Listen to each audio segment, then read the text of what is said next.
Live for more on that. Amit, we saw yours and Ashutosh's report there explaining the tunnels on how exactly drilling process will be carried out. This could be a real risk, but seems like the rescue teams are quite confident that they're going to go ahead with it, and it's likely by tonight it might end, hopefully successfully. Yes, Nabila, that's the hope, and we all should rely on that hope right now, because that's what the central agencies are doing. That's what the experts who have come from the private companies as well as the international experts who have kept their boots on the ground are hoping right now. And the report that we just showed to our viewers is, I just crawled down that 6-meter long pipeline which is being installed inside the Silkyara tunnel right now. So it's a sort of a telescopic view.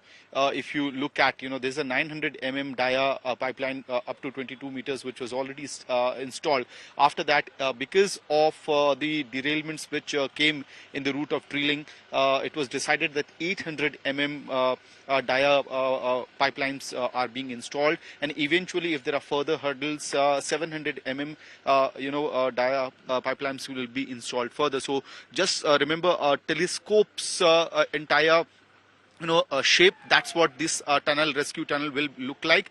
And we crossed a 6-meter long tunnel. What the workers will have to go through is nearly 60 meter long, so 10 of that distance. So what we can hope right now, that all 41 workers who are stranded inside for 11 days, they have the physical and mental strength to cross that 60 meter length, because it's going to be dark. There could be possibilities of somebody feeling claustrophobic, difficulty in breathing.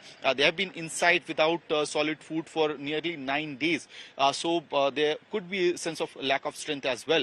And we are being told that there's a backup plan that NDRF is also looking into, as to whether if somebody does not have the physical strength to crawl down that 60-meter length, whether they can be brought through a stretcher of sorts. That is being worked out. However, if it ends up being a 700 pipeline, the possibilities of installing a stretcher inside will get further reduced. So all these details are being looked up into. But the good news for our viewers that we are bringing on India Today is that in Silkyara tunnel, the critical phase of drilling, which was happening between 22 meters to 45 meters, that is going on without any hindrance. So far, no hurdle has come on the path of the entire drilling process. Yesterday, I had spoken to NHIDCL's MD Mahmood Ahmed.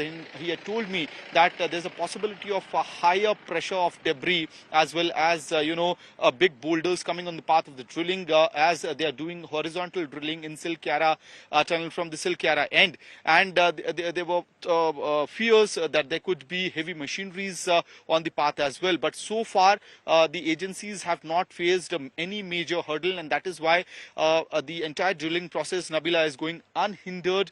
There's no hindrance so far, and what the agencies are hoping right now, that by late in the evening, they will be able to cross the entire pathway. And once you cross that 45-meter passage, Nabila, what happens is the rest of the journey will become much easier. It's easier to reach to the next 15 or 12 meters that would be left, and after that the real rescue operation will be carried out from the pipelines like the one we crawled down in our exclusive report on India Today. Nabila.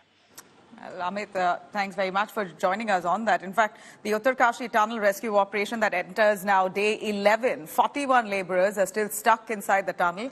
They are yet to be rescued, and today seems like the real final day. Hopefully, successfully, they'll be brought out. 5 agencies are working round the clock in order to ensure evacuation of these trapped at the earliest. In fact, the crucial phase of rescue operations has now begun, with drilling work in this crucial phase at 22 to 45 meters passage is now underway even as I speak. 41 ambulances have been brought to standby. Doctors claim that rescue operations is most likely to end by today. Tonight is likely when it might end. About 32 meters of 800 diameter pipes have been inserted into the debris already. Prime Minister Modi also taking stock of the situation as he has dialed the Uttarakhand Chief Minister Pushkar Singh Dhami and spoken to him. So really all help has been pressed into action there. A rotary drill rig, a machine really used for vertical drilling, has been brought to the rescue site to aid in this mission. Workers have been provided with proper meals through those pipes. They've been receiving, at least in the last 2 days, some hot or rather warm khichdi that's been put in glass bottles and sent through those pipes. Now, this comes as a real lifeline for these workers 11 days on. Well, hopefully, once the augering has finished and they've broken through, then they can just make sure that the whole site is safe. There's two works going on. One is the micro-tunnelling, which is also a pipe. Effectively, it's another pipe, but it's a much bigger pipe. This pipe is a metal pipe that's going into the rock. And again, it's large enough to bring people out from there. And as I said earlier, there's a huge number of experts here who are supporting this.